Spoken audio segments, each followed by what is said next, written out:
আলোচ্য বিষয় কবরে কঠিন আযাব থেকে কিভাবে মুক্তি পাওয়া যাবে, কোন আমলে। কবরে তিনটি প্রশ্ন হবে, সেই প্রশ্নের জবাব কিভাবে কাদের জন্য সহজ হয়। রাসূল সাল্লাল্লাহু আলাইহি ওয়াসাল্লাম বলেছেন, যে ব্যক্তি বলবে রাদিতু বিল্লাহি রাব্বাও ওয়া বিল ইসলামি দীনাও ওয়া বি মুহাম্মাদিন নাবিয়্যা ওয়া রাসূলিহি সাল্লাল্লাহু আলাইহি সাল্লাম, কবরে প্রশ্ন হবে তিনটি। নাম্বার 1, মার রব্বুকা, কে তোমার রব। তাওহীদ সম্পর্কে কবরে প্রথম প্রশ্ন হবে।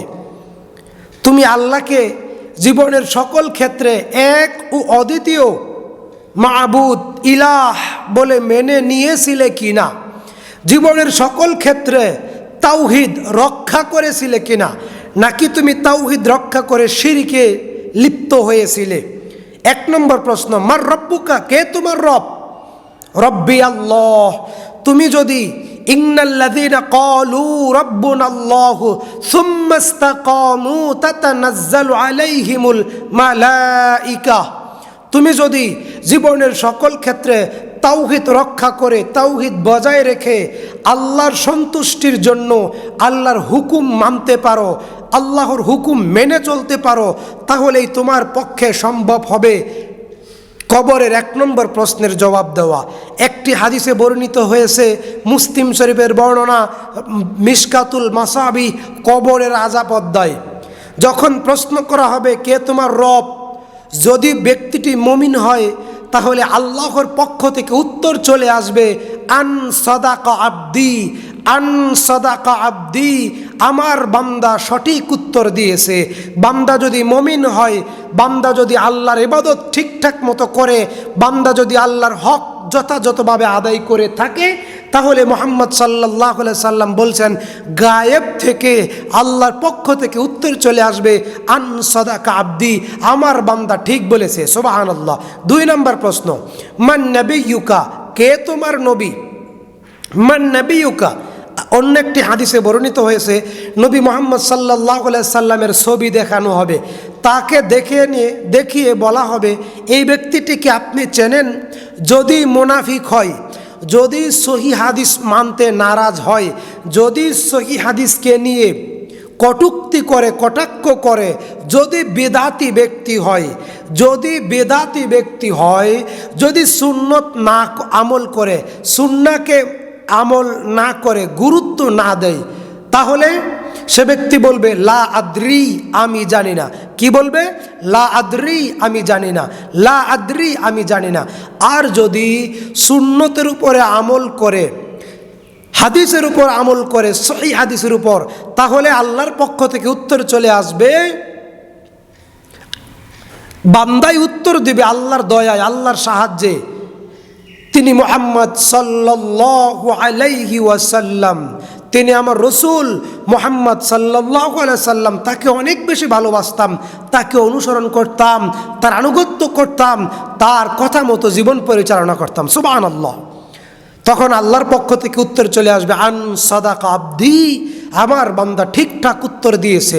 3 নম্বর প্রশ্ন, মান দীনুকা, তোমার দিন কি, তোমার ধর্ম কি।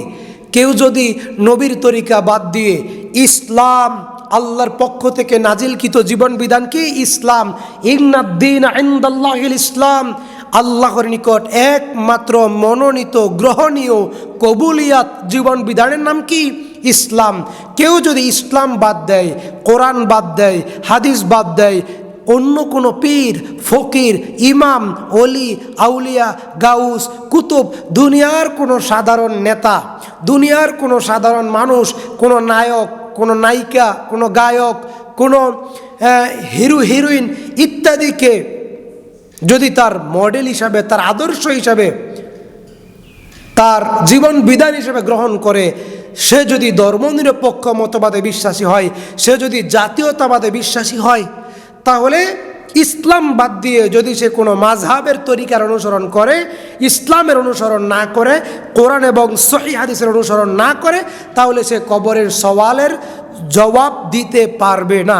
3 নম্বর জবাব, 3 নম্বর প্রশ্ন হচ্ছে মান দীনুকা, তোমার দিন কি। আল্লাহ বলেছেন ইন্নাদ-দীনা ইনদাল্লাহিল ইসলাম, একজন মুমিনের নিকট জীবন বিধান কি? ইসলাম। সুবহানাল্লাহ। কাজেই কোরআন এবং হাদিস জীবনের সকল ক্ষেত্রে মান্য করে চলতে হবে। তখন আল্লাহর পক্ষ থেকে উত্তর চলে আসবে, আন সাদাকা আব্দি। এই তিনটা প্রশ্নের উত্তর যদি ঠিকঠাক দিতে পারেন, আরও একটা প্রশ্ন জিজ্ঞাসা করা হবে, তুমি এগুলো কোথায় থেকে জেনেছো, তুমি এগুলো কিভাবে জেনেছো? তখন সে বলবে, আল্লাহ রাব্বুল আলামিন যেই কিতাব নাজিল করেছেন কোরআনুল কারীম, সেই কোরআন পড়াশোনা করেছি, যাচাই করেছি, সেই কোরআন থেকেই, হাদিস থেকেই এই আমল করেছি। সুবহানাল্লাহ। তাহলে সর্বশেষ একটি দোয়া, যেই দোয়াতে প্রশ্নের, কবরের 3টি প্রশ্নের জবাব রয়েছে। রাজিতু বিল্লাহি রব্বান, আল্লাহ তাআলা আমার রব, এজন্য আমি সন্তুষ্ট।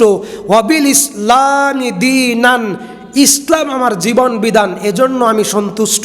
ওয়াবি মুহাম্মাদিন নাবিয়ান, নবী মুহাম্মদ সাল্লাল্লাহু আলাইহি ওয়াসাল্লাম আমার নবী, তিনি আমার নবী, আমি তার উম্মত, এজন্য আমি তাকে নবী হিসেবে পেয়ে সন্তুষ্ট। তাহলে কবরে প্রথম প্রশ্ন, তোমার রবকে, তোমার দিন কি, তোমার নবীকে। এই 3টা প্রশ্নের জবাব একটা দোয়াতে দেওয়া আছে। এই দোয়াটা প্রত্যেক ফরজ নামাজের পরে পড়বেন, প্রত্যেক দিন যখন মনে হয় তখন পড়বেন। কি দোয়া? রাজিতু বিল্লাহি রব্বান ওয়া বিল ইসলামি দীনান ওয়া বি মুহাম্মাদিন নাবিয়ান। এই দোয়া করলে, এই দোয়া পাঠ করলে, আমল করলে ইনশাআল্লাহ কবরের সওয়াল জবাব সহজ হয়ে যাবে। রাসূল সাল্লাল্লাহু আলাইহি ওয়াসাল্লাম বলছেন, আল্লাহ তাআলার উপর ওয়াজিব হয়ে যায় ওই বান্দাকে জান্নাত দেওয়া, অথবা ওই বান্দার উপর ওয়াজিব হয়ে যায় জান্নাত। যে বান্দা এই দোয়া পাঠ করবে, আমল করবে, তার উপর দৃঢ় থাকবে। আল্লাহ তুমি আমাদের কবরের সওয়াল জবাব সহজ করে দাও, আমিন। আসসালামু আলাইকুম ওয়া রাহমাতুল্লাহি ওয়া বারাকাতুহু।